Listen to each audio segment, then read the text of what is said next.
Alright, so we have the old motherboard taken out on the first video, and now we're going to go and install the new motherboard that we have here. We're going to install some CPUs. We're going to do two CPUs. They're going to be E5520s. And then we're going to fill it with some RAM. We're going to throw in the riser cards. We're going to add in a PERC 6i RAID controller. We're going to hook everything up, get it working again, and I think we're going to throw VMware on it, but that might be a third video. So let's get started. Pretty much what we're going to do is get this in place. And the way that this works, you just kind of drop it so it fits. Just want to make sure you don't get any cables caught while you're doing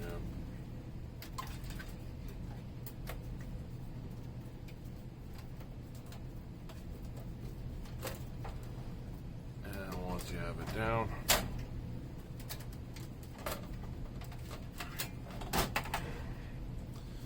slide it this way, and we want to focus on this. It should click. Alright, so if you didn't hear that, I'll do it again so you can see what it sounds like.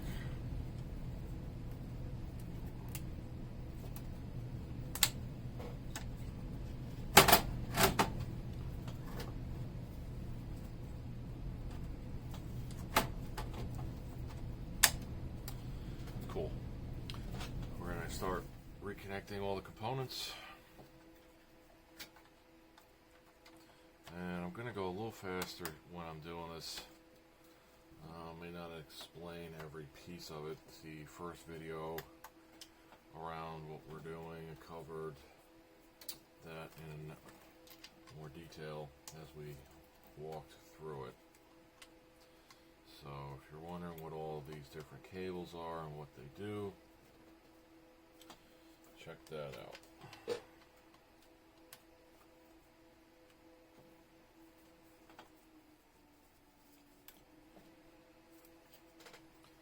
Getting the RAID battery going.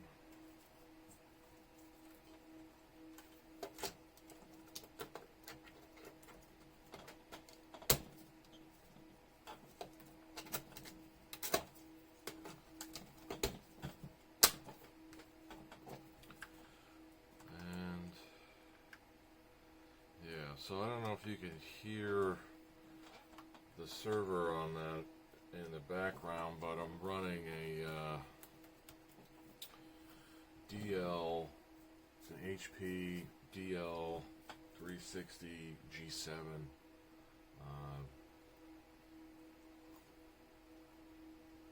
Nothing crazy. I was going crazy, and I had a number of different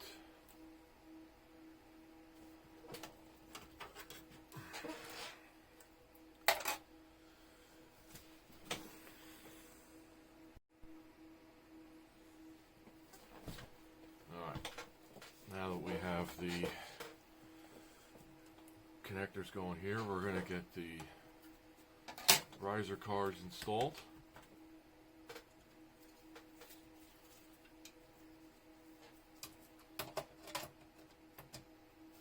And when you're installing this, they line up with pins, so if you are struggling to get it connected, that's most likely what the problem is.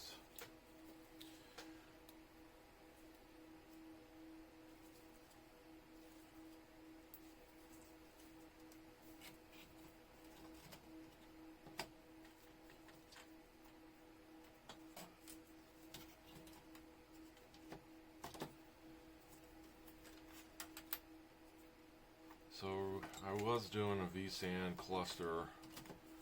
It's a pretty sweet setup. I enjoyed it, but I just didn't need all of the power that was brought with the benefits of that.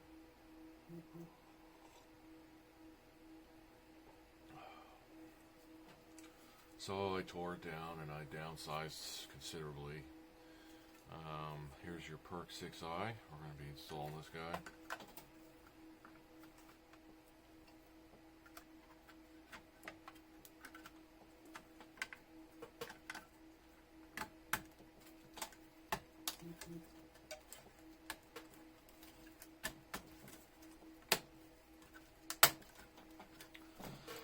I struggle with getting the cards into the riser. It is just, I think it has something to do with how big my hands are, but that always ends up giving me a bit of trouble there.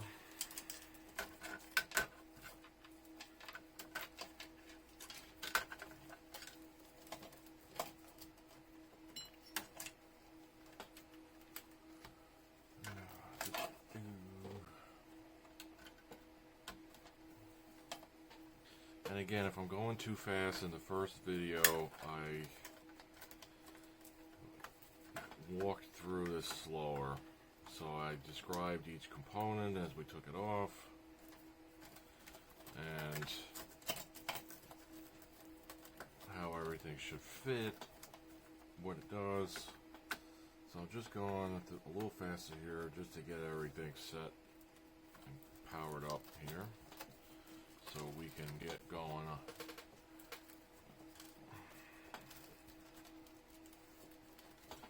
And of course, if you have any questions, you can always reach out.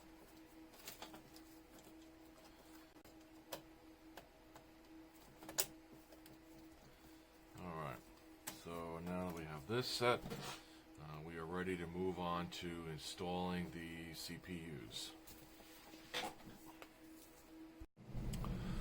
Now that we have the CPU secured and the socket, we're going to go ahead and install the heatsink. Now, if you didn't have any thermal paste on here already, then we would break out some thermal grease, but in this case, we already have some thermal paste on here. You know what? I'm going to put just a little bit on top of that guy.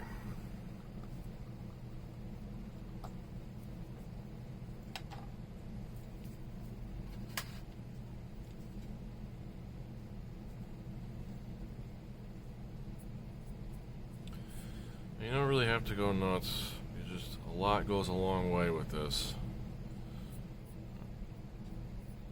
You just want to make sure that you get something that is going to be reputable and hold up. Alright, so now that you have that on,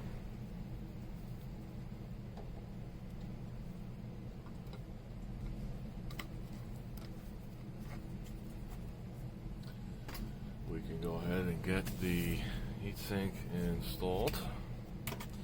And what you want to do is you want to line these pegs up, okay, and then it just kind of will sit. Once you have it seated,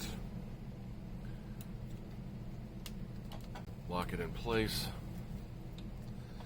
and we're going to do the same thing with the second socket, which you can see if it has a black cover, perhaps that's never been used, or the person who had this prior took really good care of it.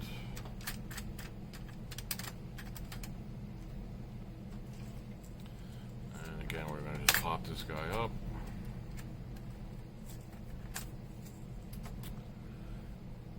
We're going to grab our CPU.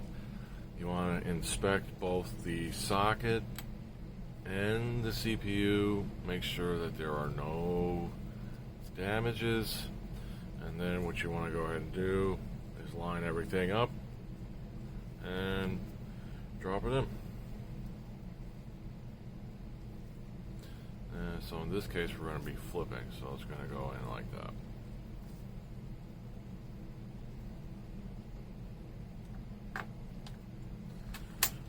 Lock it in place.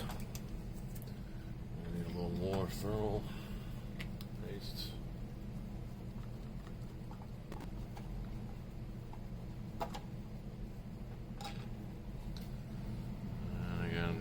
use a lot, just dip a little bit, and you just run it like that. Yeah, just making sure you get it covered. You don't gotta go too nuts. These are the efficient chips, right? They're the E5520s, so they're going to produce some heat, but they're not going to produce a lot. It's good for people who are just looking to get into it, and that's what I use the majority of times. But you can get more powerful items. They are out there, and they do have a difference on the performance. But that's not to poo-poo on the E5520s. They do just fine. Now we have this. We're gonna grab our CPU here, or our heatsink, and we're gonna do the same thing we did for CPU 1. And we're just gonna drop this guy right in, and we're gonna lock it down. All right. So we have both of the CPUs installed. The next steps that we have are to install the RAM. And we're going to get to that in a minute. Alright, we're going to go and get the RAM installed now. We're going to just fill 3 channels. We're going to use A1, A2, and A3. And we're going to be installing some RAM. These are going to be Samsung 4 gig chips, PC, DDR3, all the fun stuff. Alright. So we're just going to go like that. Push.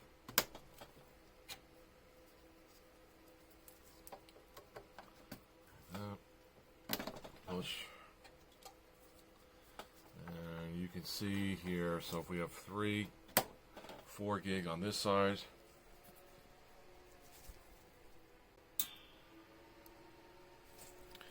and we do 4 gig on this side, we're going to come out with 24 in total usable.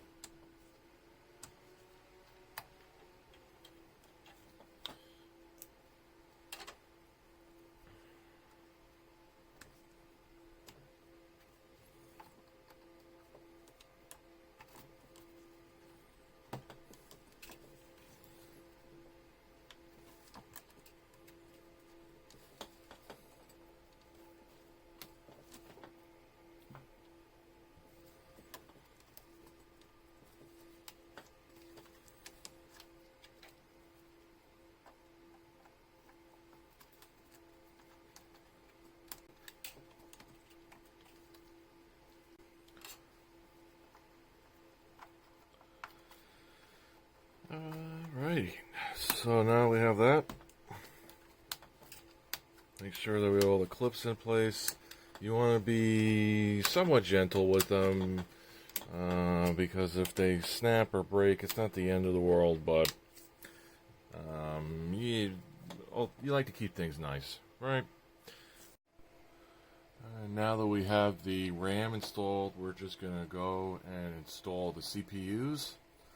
So we're going to be using dual 870 watts, and they just kind of slide like this. So you face it in, this on the bottom, it connects here, and you just kind of slide it out.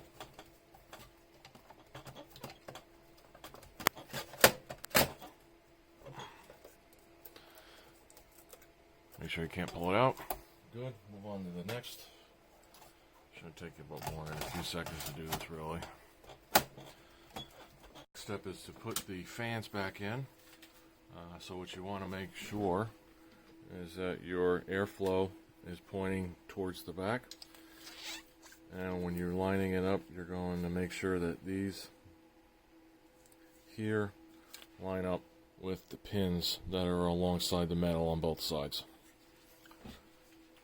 Very easy install.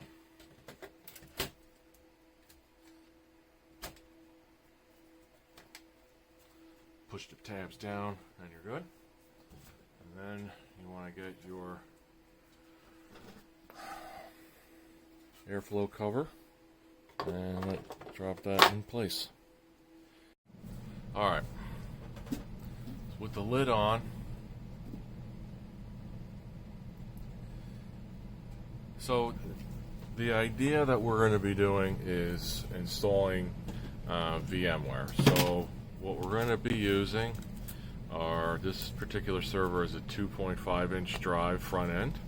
I can have 8, so we're going to use 2, and these are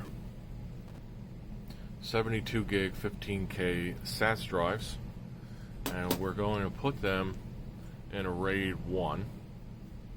We're going to load VMware ESXi onto them.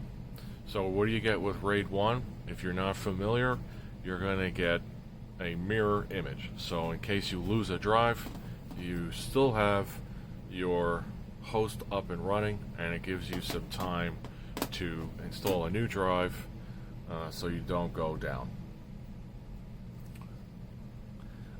We're not going to be filling this up with 8 2 terabyte drives. You could if you want to. If you only plan on having one server, that's great. But or if you're going to be going hyper-converged, you know, you really feel like spending some coin, dropping some money, we can go crazy and do some 10 gig fiber channel, hyper-converged vSANs. Yeah, we can totally do that. And then you'd want to load the front up with solid-state drives and some larger back-end spinning disk, which is what we have here, to help facilitate that, because you're not going to have a back-end storage. What we're going to be doing with this server is getting VMware, getting it into the environment, and attaching it to back-end storage. I have some power vaults lying around. I've got some old HP storage works lying around, and I have a few ReadyNAS devices and some generic RAID devices that we could use for our back-end storage. And when we get to it, I think we're going to end up using I have a ReadyNAS Pro that we're going to just do basic iSCSI over a 1 gig Ethernet link there. So, screwdriver. You got your screws that come with the hard drive tray, and we're just going to install that here. So I'm going to end up fast forwarding this.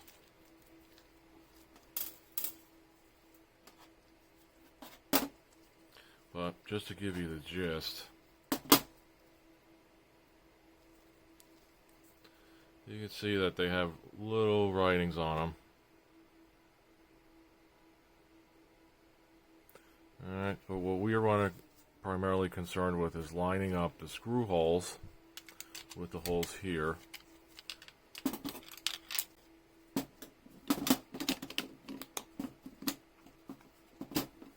Alright.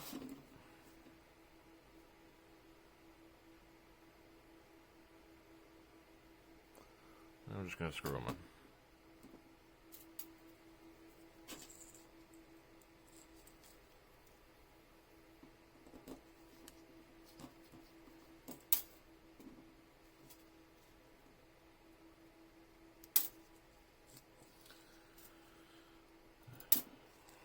Dealing with small items when you have big hands is always friggin' fun, let me tell you.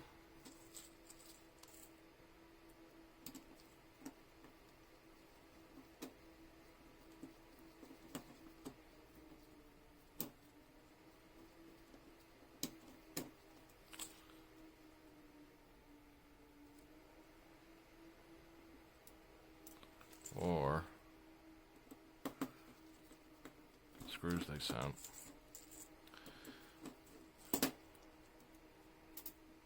Or the wrong kind. That's what you get when you deal with China. So these screws are too wide to fit in the hole. It's all good.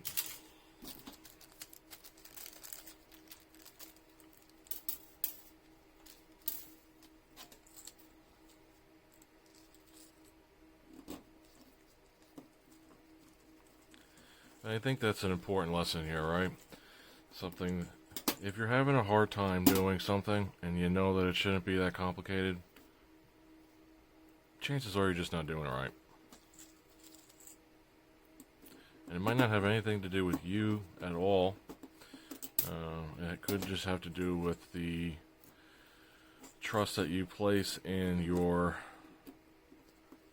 third-party individuals selling the equipment, that they're going to really be doing the right thing. And nowadays, that seems few and far between, because nobody really gives a shit anymore. Thank God you got protection policies in place from companies like eBay and PayPal and your credit cards. That's why I don't ever pay anything that I'm using for hardware purposes with a debit card. It all goes on to a credit card. I want the layers of protection.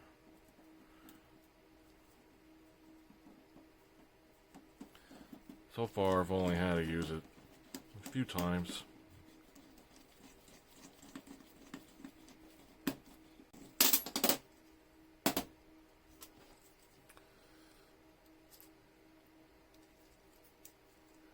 I had the old school, you always hear about it happening, but it actually happened to me. I ordered it was a QNAP SAN. And I wanted to play around with it, and when I got the box and I picked it up, I noticed that it was kind of sloshing from side to side.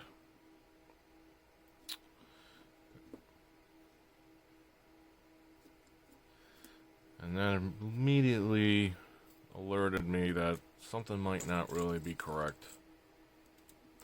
So I opened it, started taking it apart,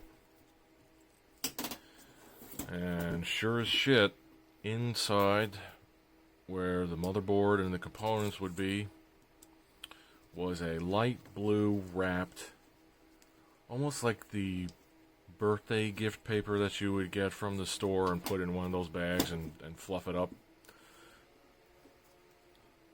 Well, that's what they had used to wrap this particular present for me inside what was supposed to be a QNAP SAN. When I ended up taking all of that off, it was a rusted gym weight that you would put at the end of one of those push-up bars, and I guess that was all you needed to do to fool the company that I bought it from. I had a really hard time returning that, actually, but that's a story for another day. So now we have the hard drives in place. Let's go and get them installed into the front here. Now that we have our hard drives configured, we're going to go ahead and install them into slots 0 and 1. And to do that, it's not that bad. We're going to just push this to open it. It will tracks, and we're just going to slide it.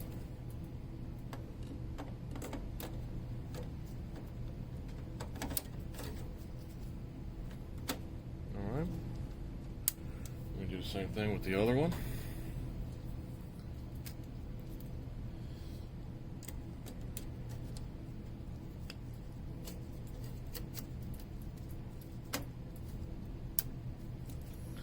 And there you have it. Alright, next steps up, we're going to plug this in and power it on.